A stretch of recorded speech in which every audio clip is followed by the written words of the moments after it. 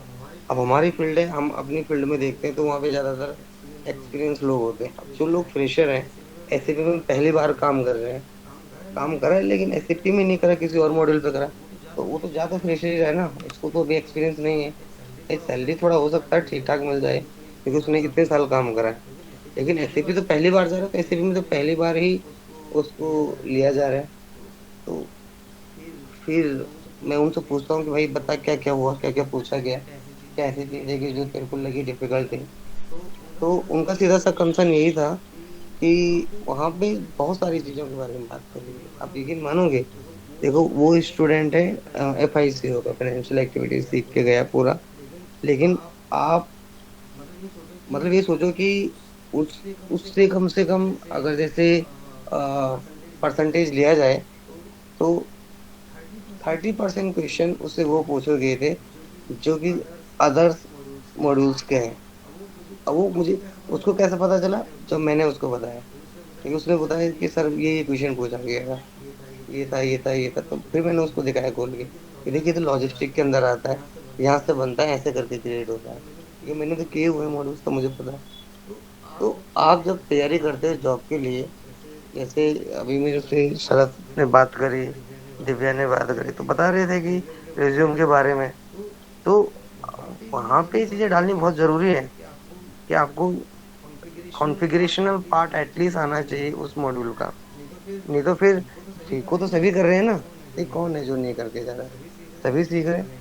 Financial activities तो सभी को आ गई है, लेकिन फिर उसमें क्या होगा, कंपटीशन भी ज्यादा हो जाएगा, सीधी सी बात है। तो फिर वही हो जाता है कि जिसमें कंपटीशन ज्यादा है, तो वहां पे फिर सिलेक्शन होने की जो प्रोबेबिलिटी है वो बहुत कम हो गई है, क्योंकि कितने सारे बच्चे भेज रहे हैं यहाँ से, ये भी है। इसीलिए थोड़ा बहुत कॉन्फ़िगरेशनल पार्ट अदर का सीख के जाओ, आपके लिए बेनिफिट होगा। दूसरी चीज, अभी 1-2 दिन में फिर मैं थोड़ा आपको रिज्यूमे वज्यूमे बनाना सिखाऊंगा, इंटरव्यू की प्रिपरेशन होगी। बट उसके लिए आपके पास चीजें होनी चाहिए। देखो सीधी सी बात है, अगर आपको कहीं कोई भेजे, अभी देखो मैं बात नहीं करूंगा किसके बेस पे, एप्टून के बेस पे, बिकॉज देखो अभी फिलहाल उनके पास हायरिंग अभी है नहीं जो मैं देख रहा हूँ। और अभी उनके पास जॉब का पार्ट ज्यादा है नहीं, क्योंकि अभी जॉब है ही नहीं इस वाले सेशन में। आपको पता ही है ये जो ये मिड टाइम होता है अगस्त सितंबर का, इसमें थोड़ा प्रॉब्लम्स होती हैं। तो क्या है कि अभी उनके पास जॉब है नहीं, लेकिन चलो मैं आपको अपने हैंड पे कहीं भेज रहा हूँ, ये मेरे रेफरेंसेस हैं, या कहीं से मुझे पता चलता है, क्योंकि बहुत सारे ग्रुप्स हैं जिसमें मैं ऐड ऑन हूँ। वो कंसल्टेंसी वाले तो डेली उनके पास जॉब पड़ती रहती है। बहुत सारी ऐसी जॉब है जो आपके लायक नहीं है, वो अलग अलग है। कोई हैवी लोड शिफ्ट के लिए चाहिए कहीं पे, जैसे वोल्वो है तो वहाँ पे मैकेनिकल वाला बंदा चाहिए। अलग अलग जगह पे अलग अलग है, लेकिन फीको वाले के लिए भी जॉब्स आती हैं। रेफरेंस बेस पे बहुत सारा काम होता है जो आपको दिया जा सकता है। इवन मेरा एक स्टूडेंट है, उसका एक डिलॉयट का वेंडर है।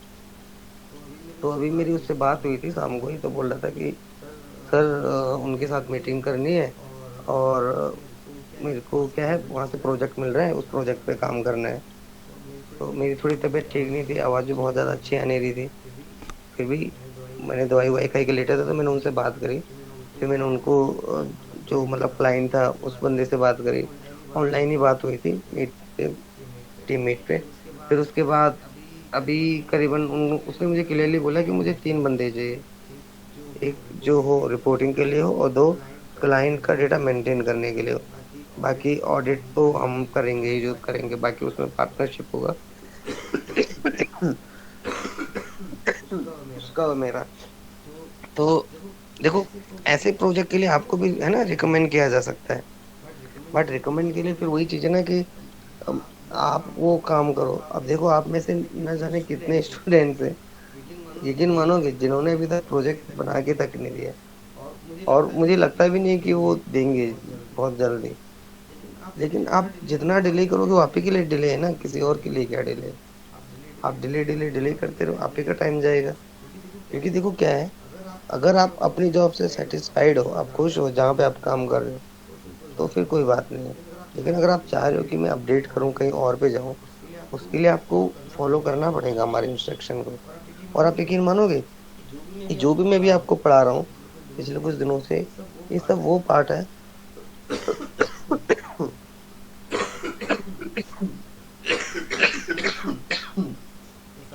सारा का सारा वो पार्ट है जो एज अ कंसल्टेंट आना चाहिए कहीं पे भी। और कम से कम आपको ये इम्प्लीमेंटेशन का काम है ये।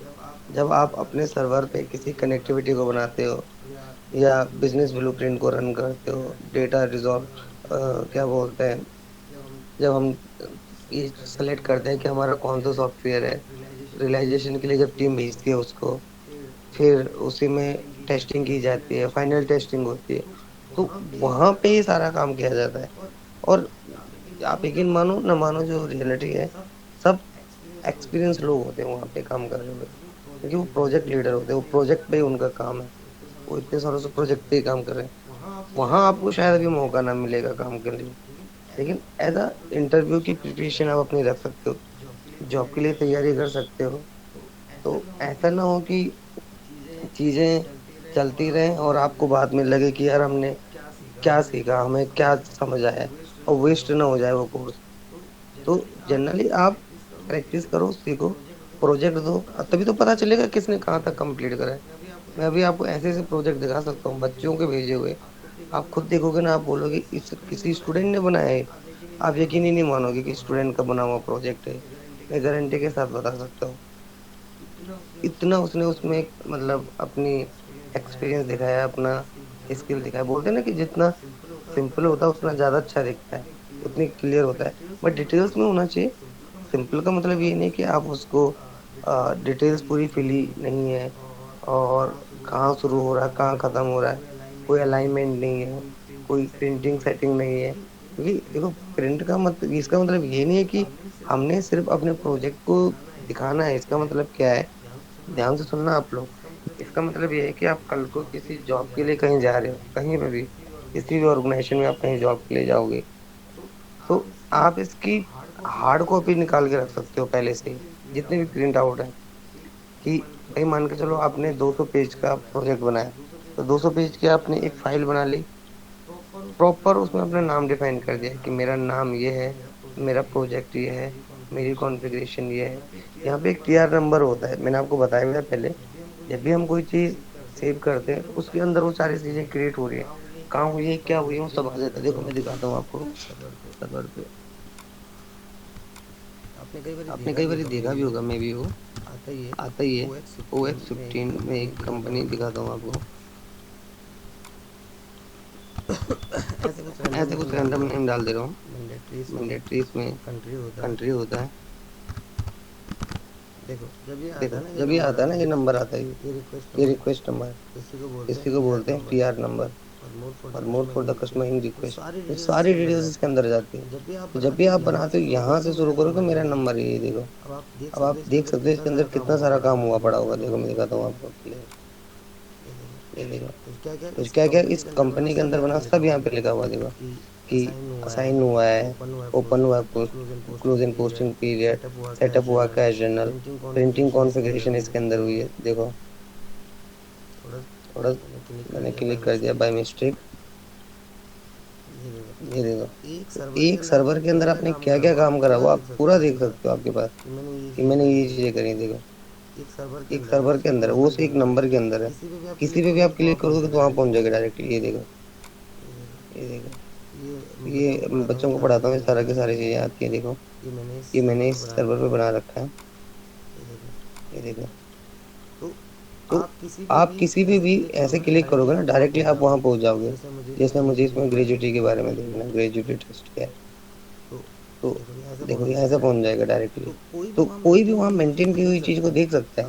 अगर आप अपना क्रॉस चेक कर रहे हो और देखना चाहते हो यार मैंने जो बनाया सही था नहीं था, जैसे यहाँ पे लिखा है कि मेंटेन, निकाल दे भैया, तभी तो मैं देखा था, maintain tax rate for employ without PAN. देखो ये रहा, इसी पे दिख जाएगा आपको, ये रहा, ये देखो, बिना पेन के आप चल रहे हो, मेरा। तो बोलने का मतलब क्या है कि आप अपनी कॉन्फ़िगरेशन एक ही जगह सारा सेट करके रख सकते हो। सारी की सारी चीजें एक सर्वर पे क्रिएटेड हुई हैं। देखो मेरे पे सारी डिटेल्स है। तो मैं प्रोजेक्ट बनाने के लिए इसीलिए बोलता हूँ आपको बार बार ही, क्योंकि आपकी एक ही चीज से सारे रिक्वेस्ट समझ में आ जाएंगे हमको कि आपने क्या क्या, मुझे देखने की जरूरत ही नहीं पड़ेगी, आपकी स्क्रीन शेयर करने की जरूरत ही नहीं, बस ऐसे देखते ही सारी डिटेल सामने आ जाएंगी कि आपने क्या क्या चीजों पे काम करा है। वन बाय वन हम उसको देख सकते हैं, चेक कर सकते हैं। देखो ये किसी की व्यू एक्टिविटी टेबल देख सकते हैं, इसी के अंदर ये आपकी टेबल है, ये नेम है और ये डिफाइन, और इसके मल्टीपल ऑप्शंस आते हैं, आप ध्यान से देखोगे तो ये बेसिकली हायरार्की जनरेट होती है जब हम बिजनेस ब्लूप्रिंट पे काम करते हैं, और यहाँ से अपनी सारी रिपोर्टिंग यहीं से निकलती है। इसीलिए आप इनको बनाओ, चेक करो, देखो, नहीं तो फिर बाद में वही होगा कि हमने बहुत कुछ सीख लिया, बहुत कुछ कर लिया, लेकिन फाइनल रिजल्ट क्या निकला?